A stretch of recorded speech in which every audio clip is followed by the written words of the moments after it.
Olá, sejam muito bem-vindos. Hoje a gente vai mergulhar num dos livros mais conhecidos da Bíblia, o livro de Atos, mas de um jeito totalmente novo. A ideia é usar uma epístola bem pequena, mas super poderosa, como uma lente mesmo, para a gente conseguir entender as tensões que ficam ali meio escondidas na história. Preparados? Então vamos lá. Sabe, quando a gente pensa em Atos dos Apóstolos, o que vem à mente?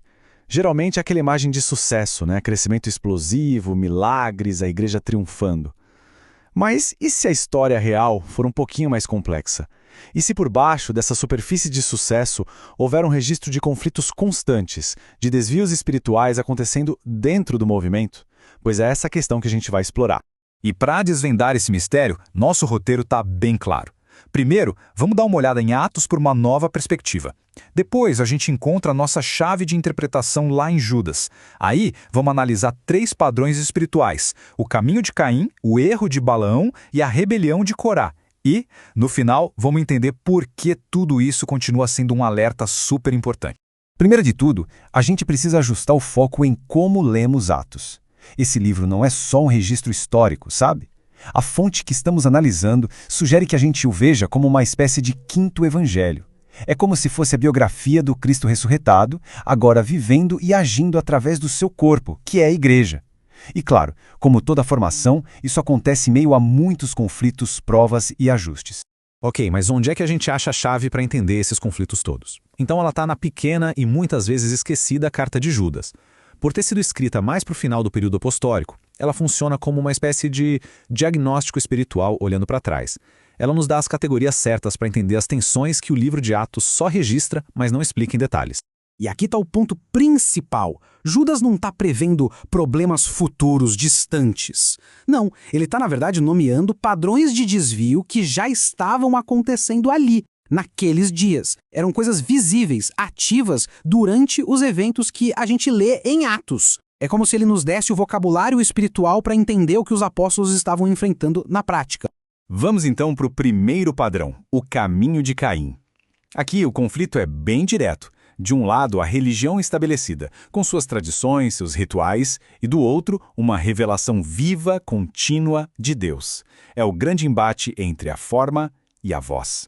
O interessante nessa definição é que o problema de Caim não foi a falta de adoração, muito pelo contrário. O problema foi uma adoração que ignorava as instruções de Deus para aquele momento. É a tentativa de se conectar com Deus nos próprios termos, rejeitando o jeito que ele mesmo estabeleceu. E como isso aparece lá em Atos? De forma muito nítida. A gente vê isso naquela insistência em manter o templo como centro de tudo, mesmo depois do Pentecostes. Vê também na reação violenta ao discurso de Estevão, que foi justamente quem desafiou essa religiosidade. E principalmente no apego à lei como a mediadora, em vez de se render ao Cristo vivo. Agora, vamos para o segundo padrão, o erro de Balaão. Aqui o foco muda um pouco. A questão não é mais a tradição, e sim a corrupção do poder espiritual. O conflito central aqui é entre a busca pelo poder e a manutenção da pureza, tanto de coração quanto de motivação. Essa citação é perfeita. Ela resume tudo. O erro de Balaão não é uma heresia, não é negar a Deus abertamente. É algo muito mais sutil. É usar o que é sagrado para fins pessoais, é tentar negociar com o dom de Deus, é transformar a espiritualidade numa mercadoria. E o exemplo clássico disso em Atos, claro, é Simão, o mago. Ele viu o poder do Espírito Santo e a primeira coisa que ele pensou foi: quero comprar isso. Ele tratou o poder de Deus como se fosse uma técnica, um produto. Essa é a representação exata dessa tentação de usar o espiritual para ganho próprio, para ter status ou influência. E chegamos ao terceiro e último padrão, a rebelião de Corá. A tensão aqui é entre as estruturas humanas de governo e a autoridade espiritual que é genuína, que flui de Deus. É o eterno embate entre a organização e o organismo vivo. A essência da rebelião de Corá é bem sutil. Ele não negou a Deus. O que ele fez foi questionar a autoridade de Moisés, usando um argumento que soa muito bem: toda a congregação é santa.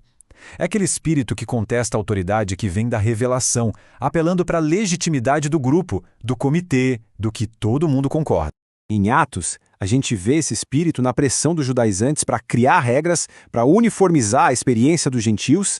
A gente vê isso no Concílio de Jerusalém, que foi uma tentativa de governar por consenso, e de uma forma mais ampla naquela tendência de substituir o envio apostólico, que é dinâmico, que vem da revelação, por uma liderança local, mais estável, mais administrativa. Bom, agora vamos juntar todas as peças desse quebra-cabeça. O ponto crucial é que esses 3 desvios, Caim, Balaão e Corá, não são só curiosidades históricas. De jeito nenhum. Eles representam perigos espirituais que se repetem. São padrões que podem surgir em qualquer tempo, em qualquer lugar. Esse quadro aqui é o nosso mapa completo. Ele conecta cada desvio que Judas apontou com a sua natureza espiritual e como ele se manifestou lá em Atos. Então temos o culto sem revelação de Caim, a espiritualidade que vira mercadoria de Balaão e a contestação da autoridade divina de Corá. Juntos, eles formam um diagnóstico espiritual poderosíssimo. E essa frase finaliza a ideia de uma forma brilhante. Atos nos dá a narrativa, a história, os eventos. Judas nos dá a lente para a gente discernir os padrões espirituais que estão por trás desses eventos. Um nos conta o que aconteceu, o outro nos ajuda a entender o porquê espiritual por trás de tudo. Então, o que a gente tira disso tudo? A advertência que atravessa os séculos, lendo Atos através de Judas, se resume a estes 3 grandes perigos. O centro se perde quando a tradição se torna mais importante que a voz viva de Deus. Se perde quando a busca por poder ofusca a vida interior. E se perde quando a governança, a estrutura substitui o envio dinâmico do Espírito. E a gente termina com essa pergunta, que ecoa através dos séculos, desde o livro de Atos até os dias de hoje. Ela nos força a olhar para além das aparências, das estruturas, das atividades. A questão final não é sobre o que se faz, mas sobre qual Cristo está no centro de tudo. Aquele que é continuamente revelado pelo Espírito ou um Cristo que é apenas administrado, gerenciado por tradições e sistemas humanos. Uma reflexão em tanto.